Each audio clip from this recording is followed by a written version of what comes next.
Tous les soirs, on rentre dans les coulisses du biz pour comprendre comment les décisions importantes sont prises avec nos communicants, nos spécialistes. Et avec nous ce soir, Isabelle Bordry, bonsoir. Bonsoir. Vous êtes la fondatrice de Retency. Et Jérôme Valu, bonsoir. Bonsoir. Vous êtes associé chez ICP Consulting. Et on commence avec les très bons résultats de Walmart, plus 80% du bénéfice net au premier trimestre. Les ventes dans les magasins américains ont augmenté de 3,4%. Mais le commerce en ligne décélère, plus 37% contre plus 47% au trimestre précédent. Alors c'est moins bien. Jérôme Valu, est-ce que globalement on peut dire que Walmart résiste bien quand même ? En fait, les fondamentaux de Walmart sont bons, c'est-à-dire que en matière de commerce sur site, ça fonctionne. Mais moi, je trouve quand même assez inquiétant ces chiffres sur le e-commerce. C'est-à-dire que, et d'ailleurs, quand on lit toute l'innovation de Walmart, elle se fait plus sur la performance opérationnelle que sur l'amélioration de l'expérience client. Par exemple, quand ils utilisent l'intelligence artificielle, c'est pour optimiser le réassort, pas pour améliorer l'expérience réelle des utilisateurs. Donc c'est ce qu'il y a en back-office, voilà, et ça suffit pas. Ils traitent le back-office et pas nécessairement ce qui est en facing et qui permettrait d'améliorer cette nouvelle relation sur laquelle Amazon est en train de faire un tabac. Isabelle Bordry, Walmart, ils vont pas assez au bout de la stratégie e-commerce ? Alors, je ne suis pas aussi pessimiste que Jérôme, en fait, parce que je pense que ces résultats sont quand même excellents à plusieurs titres. Le premier, déjà, il faut mettre en perspective les chiffres. Quand on grossit de 3% sur 500 milliards, c'est déjà 15 milliards d'augmentation, si on prend les chiffres de l'année dernière. Et si on fait 37% de la partie du e-commerce, c'est-à-dire une vingtaine de milliards, ça fait 7 milliards. Donc la moitié de la progression est produite par le e-commerce. Donc ça, c'est déjà une première chose. Deuxième chose, aujourd'hui, Walmart est le 3e site d'e-commerce aux États-Unis. Ils sont passés devant Apple. Donc vous avez aujourd'hui Amazon, dans le site du e-commerce en nombre de visiteurs uniques, Amazon, eBay et Walmart.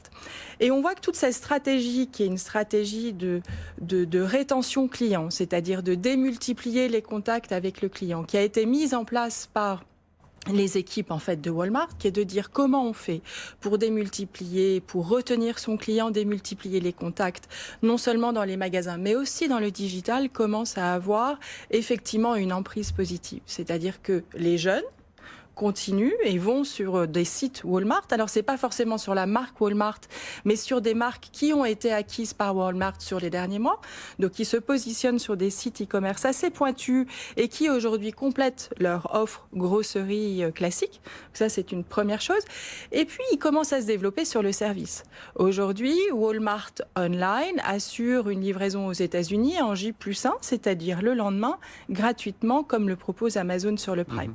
Donc, effectivement, oui. La vieille dame bouge, la révolution est en marche. En tous les cas, les chiffres sont là et les progressions sont plutôt, à mon sens, optimistes. Jérôme Valu ? Oui, enfin, certainement, mais quand on voit ce qui se passe en France sur la grande distribution, quand on voit que la taille est en train de se réduire, que la proximité est en train de devenir un atout absolument indispensable, aujourd'hui, Walmart bénéficie de l'incroyable progression du marché américain.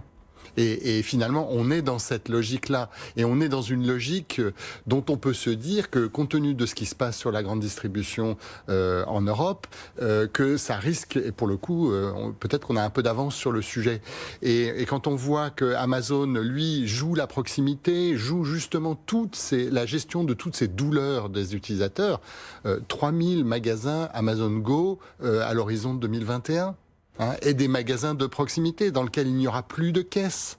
Comment est-ce que Walmart répond à ça ? C'est ça qui est intéressant. C'est qu'effectivement, allez-y. C'est ça qui est intéressant, c'est qu'Amazon, pure player du online, qui fait d'ailleurs énormément de marge, pas forcément sur la vente directement en ligne de produits, mais sur des services qui n'ont rien à voir avec la vente de produits, comme par exemple l'hébergement, la data, etc. Sûr. Donc 230 milliards de chiffre d'affaires, ce qui est la moitié moins qu'aujourd'hui Walmart, achète des magasins en dur. A contrario, Walmart n'investit plus dans l'immobilier, mais investit dans la technologie. Ouais. Donc effectivement, il y a une espèce de croisement de courbes aujourd'hui et d'investissement. Une chose est certaine, c'est que Walmart a compris l'importance de la data, de la data pour améliorer non seulement ses sites e-commerce, mais aussi ce qui se passe à l'intérieur de ses magasins. Il y a aussi une dernière innovation là, d'Amazon qui est en train de construire un aéroport à Cincinnati pour pouvoir livrer plus rapidement ses clients Prime. Est-ce que Walmart va pouvoir faire le poids là, Jérôme Balu? Mais je pense que ce que dit Isabelle est tout à fait juste, c'est-à-dire qu'ils prennent conscience de la puissance de la data avec 10 ans de retard. Avec 10 ans après Amazon. Amazon a 10 ans d'avance. Amazon a 10 ans d'avance et aujourd'hui, je pense que les chiffres que l'on lit, ceux qu'on nous annonce là, sont le résultat d'un marché général aux États-Unis, plus que le résultat d'une vraie transformation de Walmart. On va voir, l'avenir le dira. Absolument, on va en parler dans quelques années. Vous reviendrez à nous en parler. Autre actu dans les coulisses du Biz, c'est la nouvelle plateforme de voitures avec chauffeur de la SNCF. Elle s'appelle tout simplement Mon Chauffeur. Elle est lancée aujourd'hui par Guillaume Pépi et c'est la start-up Karoo, filiale de Renault, qui compare les offres de taxis, de VTC ou encore de chauffeurs indépendants pour proposer la meilleure aux voyageurs sur un parcours donné. Isabelle Bordry, c'est clairement une façon pour la SNCF de se renforcer dans les services là. Absolument. Et tout comme on parlait du Big Bang dans le retail il y a quelques minutes, il y a un vrai Big Bang aujourd'hui sur tout ce qui touche à la mobilité. Et en plus, pour la SNCF, il y a un vrai grand challenge dans 2 ans, c'est l'ouverture du marché ferroviaire. C'est-à-dire qu'aujourd'hui, le TGV étant un monopole, dans 2 ans, ça sera plus le cas. Et donc tout l'enjeu effectivement de la SNCF, c'est de conserver une relation de proximité avec le passager. Et ça veut dire quoi? Ça veut dire lui proposer des services à chaque fois meilleurs, et notamment lui proposer un service fluide porte à porte, c'est-à-dire de chez lui jusqu'à l'adresse de destination. Et donc en lui proposant pas de rupture, la plus grande fluidité. C'est une première chose. Et deuxième chose, la grande crainte pour tous ces acteurs du transport, c'est d'être intermédiaire. Qu'est-ce qui s'est passé dans l'univers du tourisme? Vous avez vu des plateformes type Booking.com qui aujourd'hui en fait fédèrent les offres d'hôtellerie et prennent une partie de la marge des différents acteurs de l'hôtellerie. Et effectivement, c'est un vrai challenge pour Accor, c'est des vrais défis pour Accor, c'est des vrais défis pour l'univers hôtelier. Et donc aujourd'hui, oui, SNCF, qui est le portail de la SNCF, qui est le seul puisqu'il est en monopole, fédère 16 millions de visiteurs. Et donc la grande objectif de Guillaume Pépi, c'est de conserver ces 16 millions de visiteurs en leur proposant un portail encore plus large de mobilité pour éviter un jour d'être intermédiaire.